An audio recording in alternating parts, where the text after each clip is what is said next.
know me, I think I recognize most everybody in the room, but just in case, my name is Christina Haggerty. I'm the Chief Communications Officer for MCC. I'm also the President of MCC's chapter of the American Association for Women in Community Colleges. Say that 3 times quickly. And it is my pleasure to welcome all of you to the kickoff of our chapter's first leadership series for the college. We're so thrilled about this. I'm going to just do a couple quick things. I want to mention, obviously, please fill out and fill in your name, get the appropriate materials, make sure that when evaluations come out to you, you do complete those so that we can make this whole experience a positive, beneficial one for everybody. The other 2 sessions, if you have not yet signed up, are March 15th and April 19th, correct? And the second session next month will be focused on actually a panel of leaders from throughout the community about how do people select or become selected for leadership roles, and what are the types of options and opportunities there are. And then finally, we're going to wrap it up with an additional leadership topic, once again facilitated by our team here today in April. So I want to really encourage you, if you have a good experience, to encourage others to sign up for those events.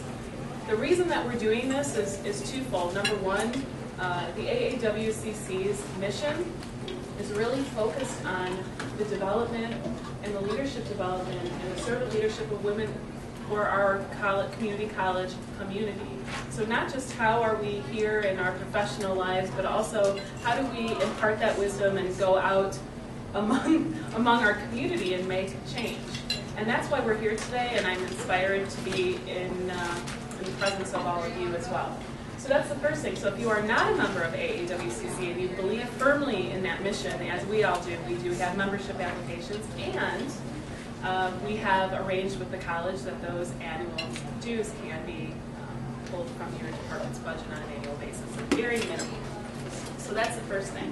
The second thing that I would like to mention is just a really brief introduction of our facilitators and presenters today. We are very honored and excited to have them with us.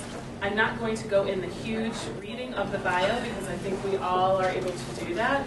But what I do want to do is introduce the 2 gentlemen with us today. First of all, David Frost, who is in the back of our room, hello, or the front, depending on where you are, is an associate professor of business at Aurora University. We reached out to him because Aurora's program of leadership development is something that we think is very, very strong, and we think there are opportunities for the college itself and Aurora to have better partnerships, more strong partnerships moving forward together. So I want to thank Kelly in terms of helping facilitate this partnership moving forward.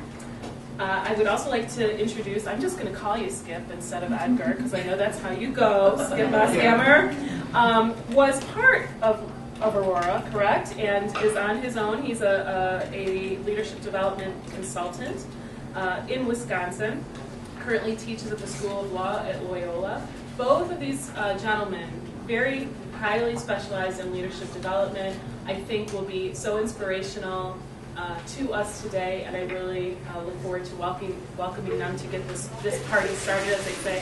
One thing I do want to mention, and I want to acknowledge, those individuals on the leadership committee, would you just stand very quickly? With the food in your mouth, I don't even care. These are the individuals who have helped put this series together, and I really want to acknowledge all of these wonderful women, because without everybody's collaboration and excitement, this would not have become a reality. So I want to thank you.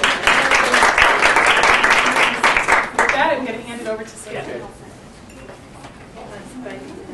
Well, now I have to figure out how to be inspirational. Set the bar rather high. Hi. First thing I want you to do is talk to each other. The reason we set the room up this way is so that you can interact. 2 questions. And if you would, just talk among yourselves for about 5 minutes. What is leadership? Give me a short definition of leadership. Maybe from each table, but we'll gather that together. And the other is, why are you interested? What difference does it make to you if you're leaders or not? And how does that get played out? So if you can answer the 3 questions, just sit down and talk to each other. Somebody can record, I hope. What is leadership? What does it look like? And how does it affect you, or why do you want to do it? Okay? And Laura, can you pull up? I have 2 former students in the room. I won't give them any special privilege.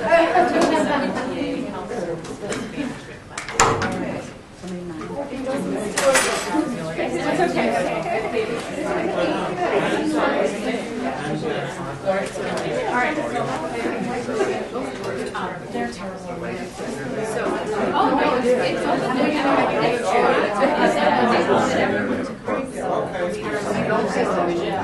Well, I just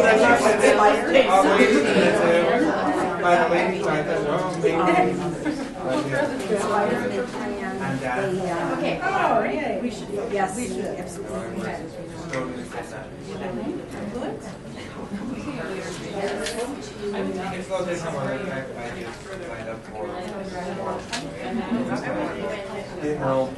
what it is. Somebody who's willing to so much.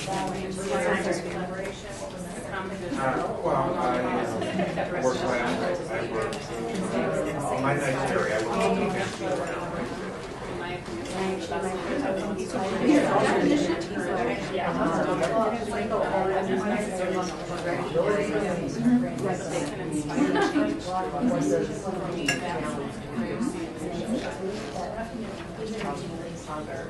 Did you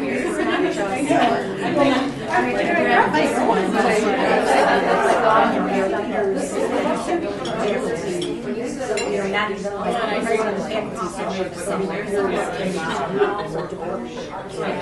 sometimes you want to teach. Oh, that's right. The administrators who are the leader, or whatever, or they're supposed to be, but someone else will actually merge. Like there's a lot of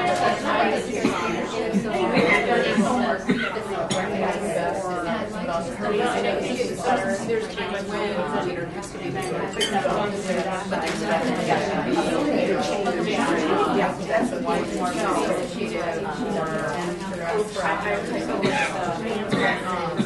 so I think there's different styles of answers.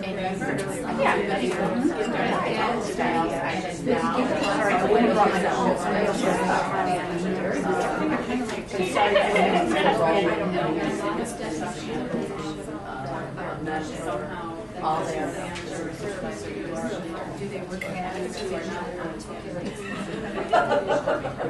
Why is that right in the end? My standard yellow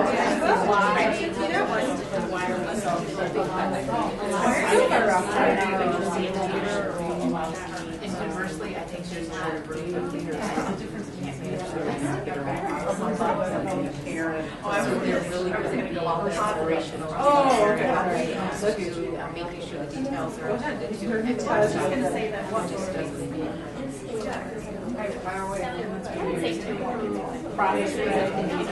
think somebody needs learning how to be an effective leader helps with making change. Well, there's some other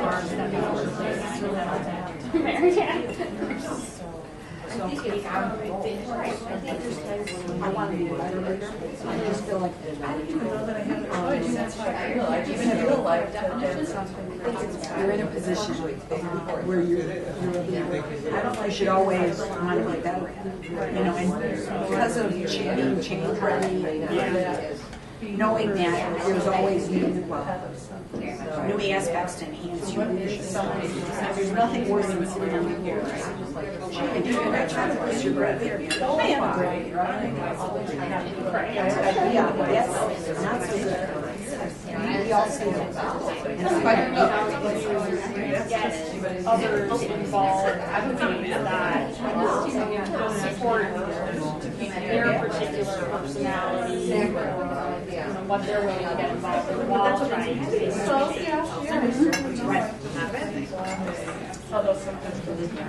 Another minute? Another minute?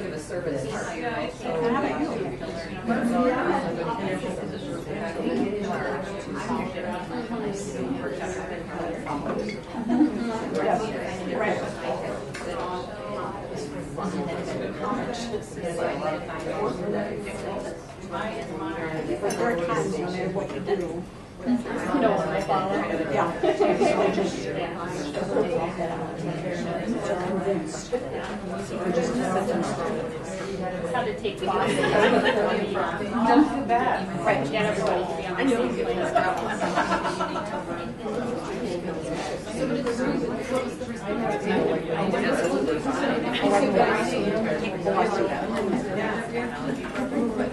Okay.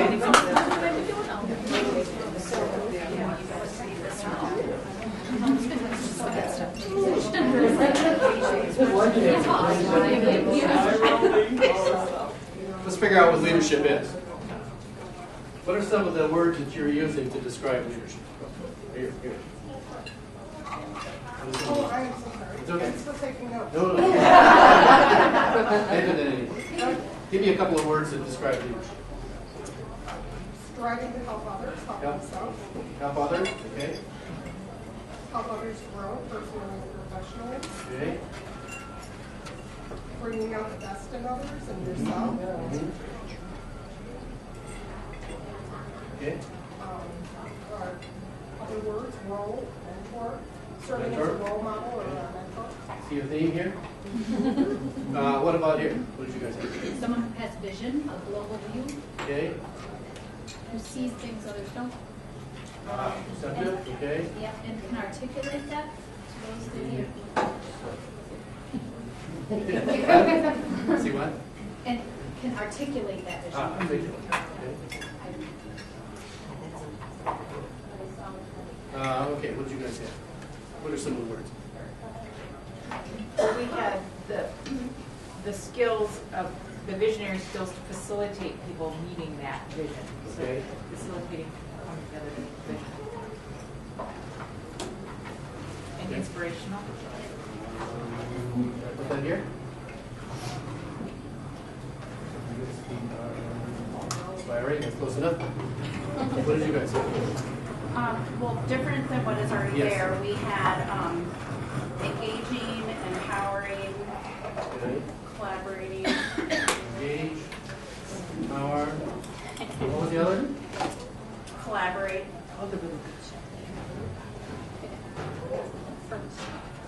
Okay, what about in the back here? What'd you have? But all we have that's not on the list already is willingness to step up.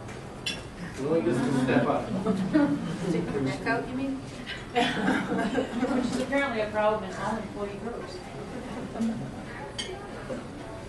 Okay, what about here?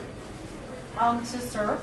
Sorry? To serve. To serve? A leader is a good Is servant. that like this or different or Similar, it's up to you? yeah.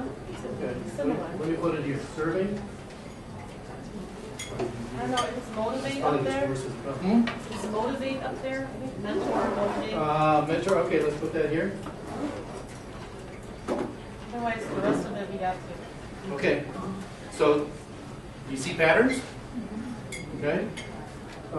Helping, mentoring. Here are some things that are a little different, but facilitate, engage, collaborate. Surprise you? Shouldn't. These are all things that people look for in leaders. Now, this is a women's group, and the irony of David and me doing this is not lost on us, by the way. If this were a group of men, do you think this would be a different list? Okay. Yes, it would be a different.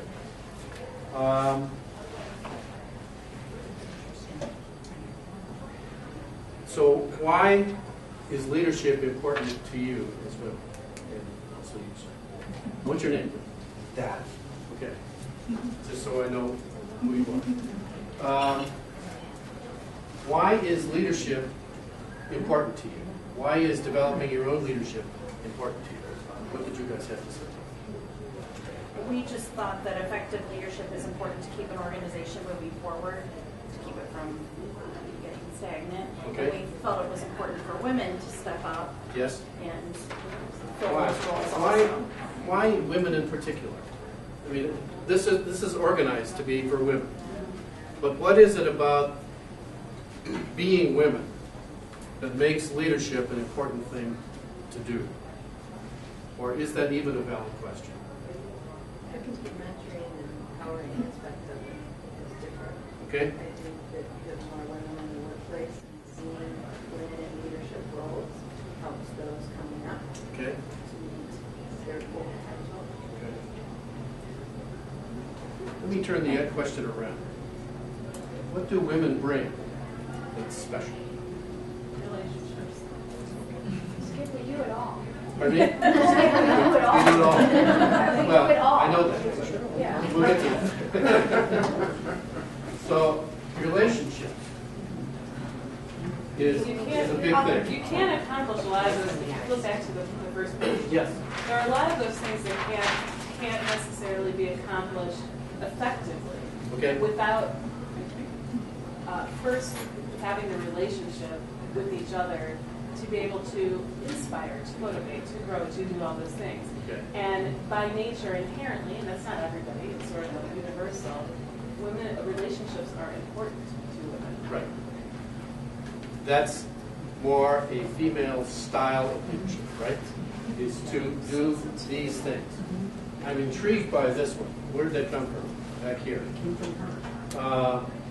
Why did you guys say that? Because it's a problem. I mean, I feel it's a problem with faculty, and feels it's a problem with her area. Rachel felt the same thing. We all feel like there's a lot of not stepping up going on here, that people are kind of disengaged from the process, and nobody wants to really take the risk of moving into leadership positions. Okay, well, we're done with that.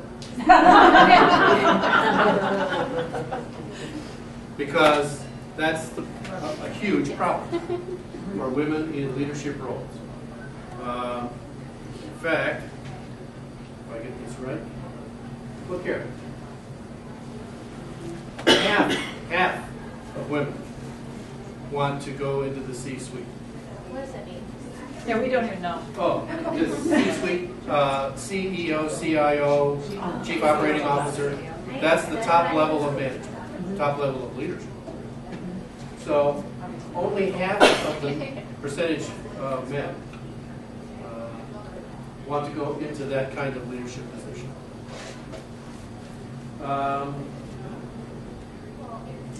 This is interesting. Women's leadership development programs need to focus on personal mastery of thoughts, feelings, and actions to make women accountable for their own future. Are they saying, this is McKinsey, are they saying that women are not accountable for their own future? Do you feel accountable for your future? Are you actively engaged in making a future that you want? Okay. Well, that's personal leadership then. That's personal accountability. I guess what they're suggesting here at McKinsey is that there needs to be more development of women who have what I concentrate on in the leadership stuff I do is self-efficacy. The sense that not only are you capable, but willing to do whatever is necessary to make this work. Just in case any of you are interested in where this comes from, I would encourage you to, if you're, go to the McKinsey website, mckinsey.com, and look under Centered Leadership or Women's Initiative. Right. There's a consultant lady I know by the name of Joanna Barsh that has spent the last 4 or 5 years publishing extensively on women in leadership. And this particular page happens to come as a result of a major study they did this spring. You may have seen the Wall Street Journal's Women in the Economy, or you may have seen the President's Initiative on Women, and this was a support document for that you might find interesting, some things in there. And the context of this is often, whether you're male or female, you kind of get a job and you think somebody's out there that's going to promote you. If you're lucky, that's true. Most of the time is you have to do it yourself. You have to have a plan for what you're going to do. So. Right. Can I ask just a question? I don't know if this is more your opinion or if you see data on this, but that second bullet point and just in general, the direction in that. Is there anything related to this around women's own kind of self-pressure in terms of saying, you know, I need to be able to be a professional leader, I need to be a leader in my home, I need to serve these roles, and the balance of that. Is there any, have you found research on that too? In fact, there's an interesting slide here. It's going to take you up. Let me get it up here.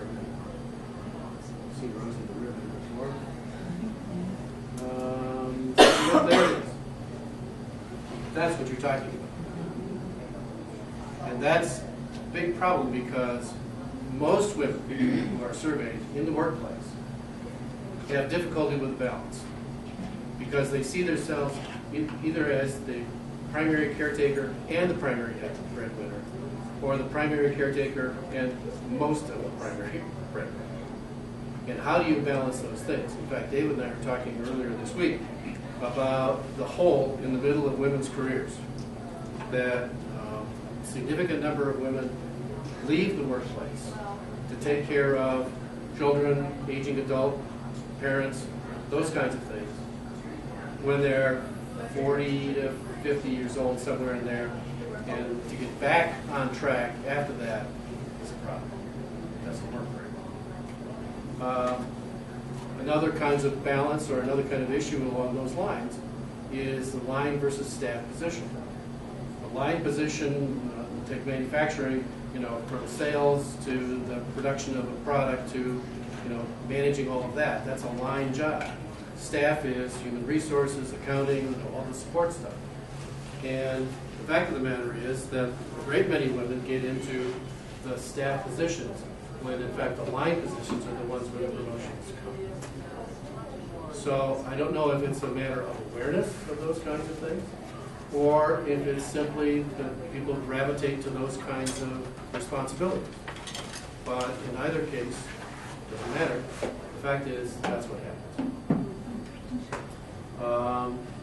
Okay.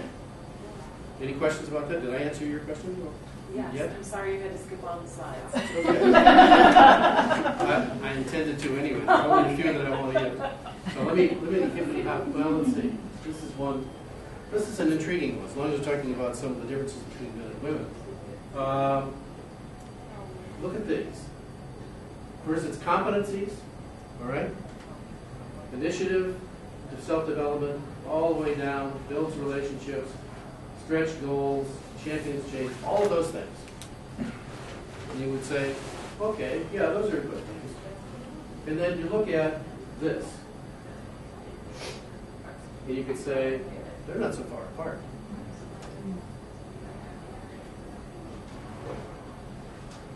So how come there's a problem?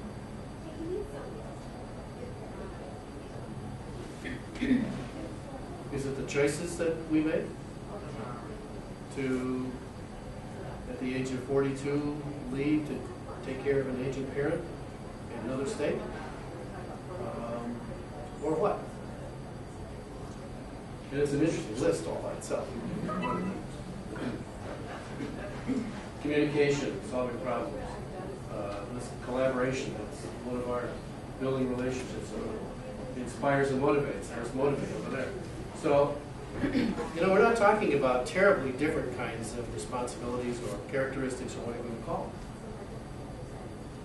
them. And then there's a problem. So one of the things we're hoping to do today, and actually in the third of this series, is to bring up some of these things, make them available to us, talk about them a bit, and maybe spur a little action. Maybe help you think about what it is that makes a difference in your life and where you're going. How many of you have written goals for your professional career? Excellent, very good. That's important to do, because if you look at those every day or every week, you can say, oh, not so good this week.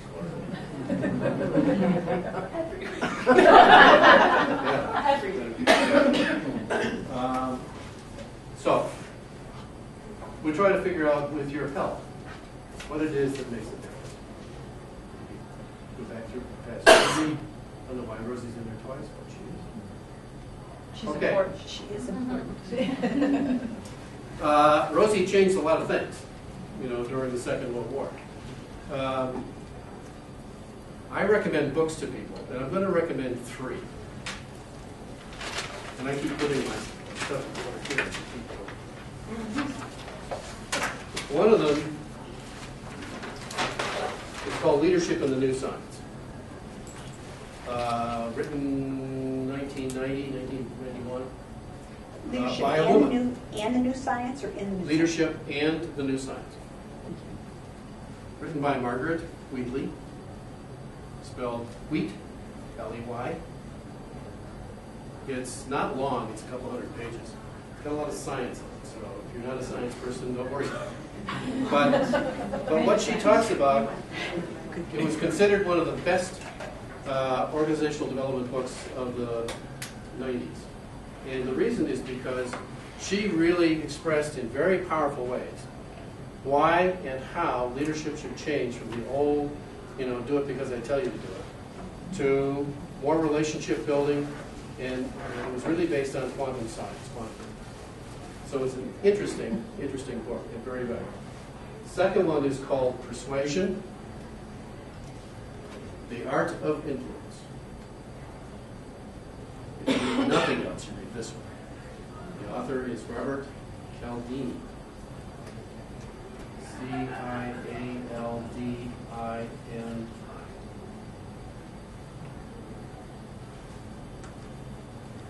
He's as knowledgeable about how to influence people as anybody. You have to be a little careful because you can use it to manipulate people. But Isn't it like it's a bad thing? you have to examine your own motivation. What you do is your business. I just recommend the book. But it's done to us all the time. I mean, we're being manipulated as soon as you walk into a shoe store, you're being manipulated. No, before you get to the shoe store, you're being manipulated.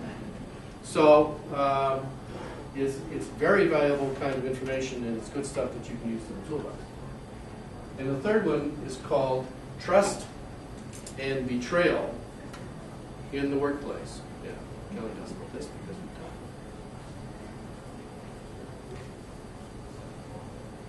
talked. Trust and Betrayal in the Workplace. And the author is a couple. Last name is Reina, R-E-I-N-A. Well, you can get all of these Can you books. write that down? Pardon me? Can The you name? spell the name? Sure. Thank you. R-E-I-N-A.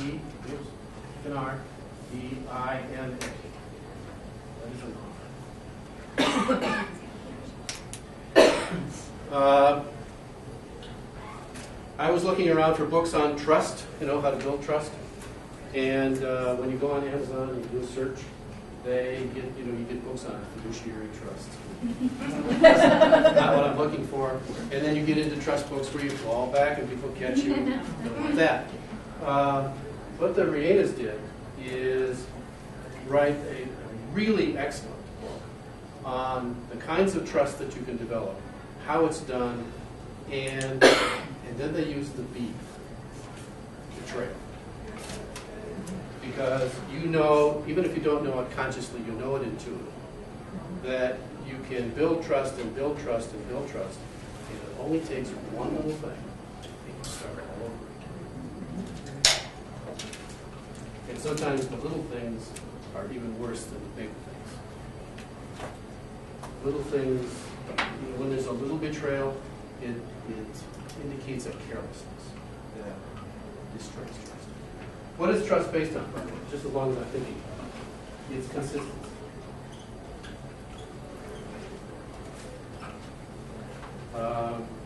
Even if you don't like someone, if they always act the same way, you can bet on they're going to make it. And why do we like this? When you read Cialdini, he will be very clear about it. You don't like to think. Anything we can do to keep from thinking, anything, is good. Well, as far as we're concerned. 90% of what you do consciously because you don't want to think about it. You don't think about how you brush your teeth. Just do it. People drive to work. How'd you get here? Well,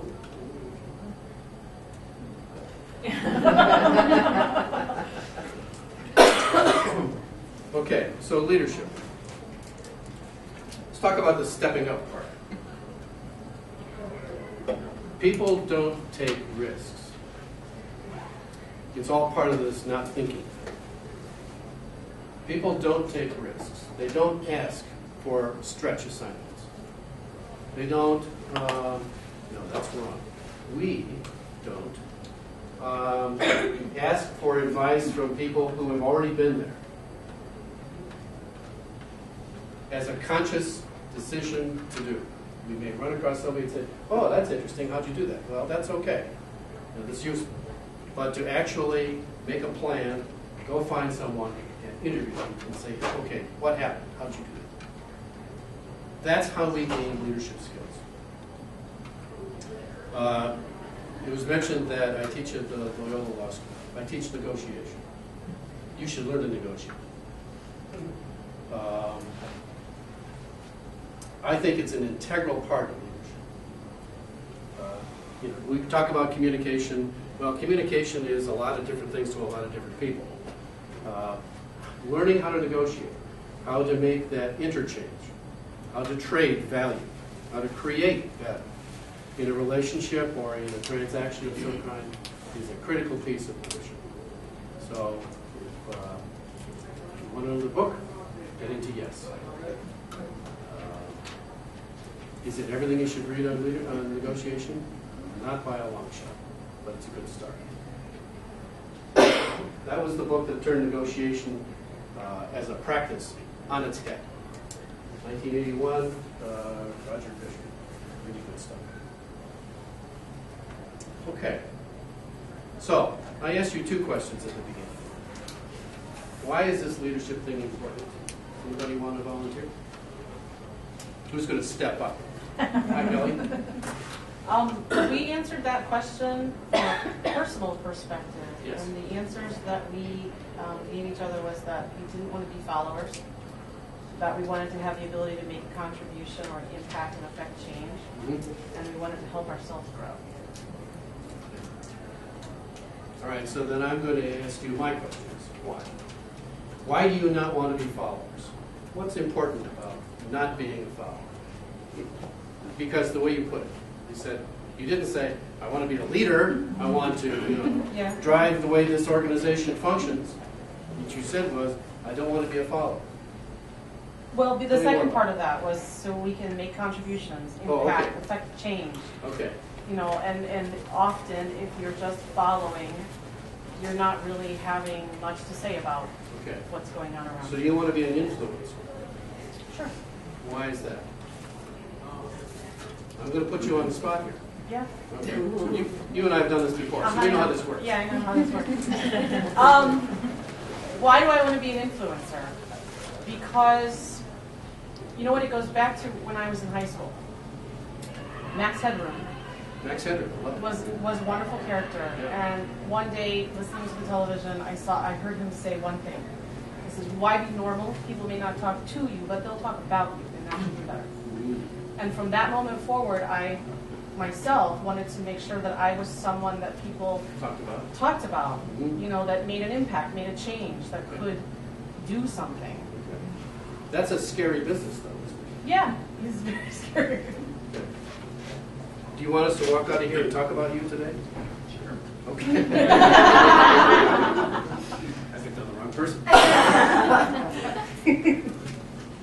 This whole business about stepping up or stepping out or being not part of the crowd takes a lot of courage. Thank you. That's a courageous thing to do. I work in this building, so it's not. You're among friends or something like that. It takes a lot of courage. Most people don't have it.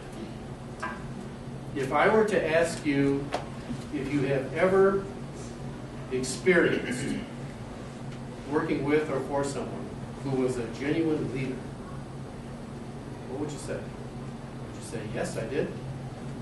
How many of you have? You're luckier than most. Maybe we have lower standards. If you don't expect too much, it's okay, right? Leadership, I think, real quality leadership, the stuff that was on that front page, is is a fairly rare commodity. Because if you have all of these things, including the vision and the perception, the inspiring and all of that stuff, that's a rare bird in my experience. I met a lot of people who were okay or even good, in one case great managers, getting all the things done right. But that's not leadership. Leadership has to do with change. Leadership has to do with making something better, different than what you've had. So, the shaping of the vision, the communication of the vision, making sure that people take care of their roles and responsibilities. All of these things are great. And just, if you can do it, go for it. Okay. Why is leadership a big deal? Why are you here? Personally, I told these guys when we answered the question earlier, I don't have a choice. That's what I feel like inside. When I started at the college, the first thing, I'd been here a month or two, and I got to get involved. I got to do something. Okay. And part of it is just me. I can't sit back. That's not me. I need to be near the front of the line. If it's drive, I don't know what it is, but I'd be miserable if I wasn't involved in following. If I was at the end of the line, I hate that spot. Watch out at the movie theater. Yeah, really. One of the things that Cialdini talks about is how powerful the internal motivation is compared to the external. If somebody came to you and said, listen, I want you to take this responsibility, and I'm going to hold you accountable. You may do it, but if in fact you went to the boss, or whoever that is, and said, I want to take this responsibility, I'm going to be accountable for it, that's a different kind of thing. Right. So one is following and one is leading. So yours is you're the more leader person. Correct. Who else is like that? Yeah, go I just ahead. wanted to ask, I found in my lifetime that there's times when I'm passionate about something and leadership comes naturally. And then there's other times when I'm a follower. But I'm content to follow because the leader is empowering me to do other things I didn't think maybe I was capable of. Right. So it's like up and down. Right. And that's a word, by the way, that nobody used.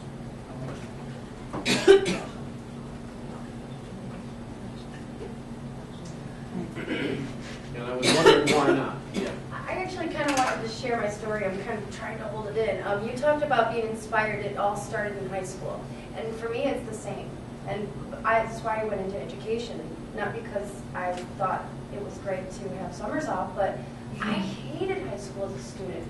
And I'm like, why does it have to be this way? I have all these ideas. I think it would be better if we did this. I think it would be better if we did this. And I'm learning through the evolution of my career how I'm able to tackle that. But I mean, it's not an overnight thing. This is a lifelong project.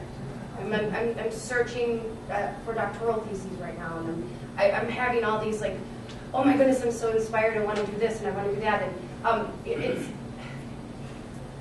it does have to be a passion, though, and it has to be something that you want to change. And that yesterday in my creative leadership course, we were discussing Daniel Goleman's emotional intelligence and why emotional intelligence is more important than IQ. And I mean, it just all comes back to that. And having something that, I mean, I'm shaking talking about it. I'm not kidding. I really am shaking. Like, because it really is. It's too bad you're not excited. I mean, but I mean that passion is so critical. Because if you don't want it, forget it. Right. If you don't want it, it's so much work. It's so consuming. I mean, you never stop thinking about it. And it's, I mean, and it's not something that just happens. It's an evolution, and it's self-discovery. And I mean, I didn't think I would be here 10 years ago, I thought I'd still be in the high schools. And then I, just through learning and growing, you figure out where you can best serve and make change, exactly. But it's hard and scary. So both of you are actually on the same page in terms of what inspires people. Right? So leadership, let's put this in the mix then. Leadership has to have this component to it, doesn't it? Or maybe it isn't real leadership. Maybe it's management. And we know the difference. We know the difference, right? Yes. Just want to make sure. So let's talk about power. How many of you want power? I want to have authority to make decisions. Why? What's wrong with power? Hold on. Yeah. I want personal power. That much I know. But I think that when you witness someone with true power, the way we have learned what power means, it's a little scary, and I don't want that kind of responsibility. So you're talking about power, what? Misuse, or are you talking about I'm not too really much? maybe too much. I'm not really sure. But when you see someone that is truly powerful, it can be awe-inspiring, but by the same token, a little scary. A little scary. A little scary. I think of power, it's with leadership too, but there's some people who, they have power when they speak, everyone's kind of like, oh yeah. Like, if they go first, everyone in that room will then change their opinion to be, the opinion of that person. It's an influence in a sense, And I think some people, I had a past supervisor who knew that people would, whatever she said, people would just kind of agree with it. So she would try to go last in the room or try to go after. And so I think in a way, I'd love to have that. I'd love for people to have so much respect for me that I had to go last. So I was. So how do you do that? I think trust. How do you become the person who says something and people listen? I think it's the relationship building and the trust. I'll go back even further than that and say it's a matter of speaking up. Because what we do as human beings is we don't speak up. I mean, everybody knows about the Kitty Genovese murder in New York, what was it, 30 or 35 years ago. This woman was stabbed over half an hour. People didn't do anything because they thought, oh, somebody else will take care of it. How many times have you walked past someone? Well, maybe you haven't had this experience, but I know this has happened. Someone has had a heart attack, like coming out of a ravine or something. And they're lying on the ground, and people just keep right on walking to the bus.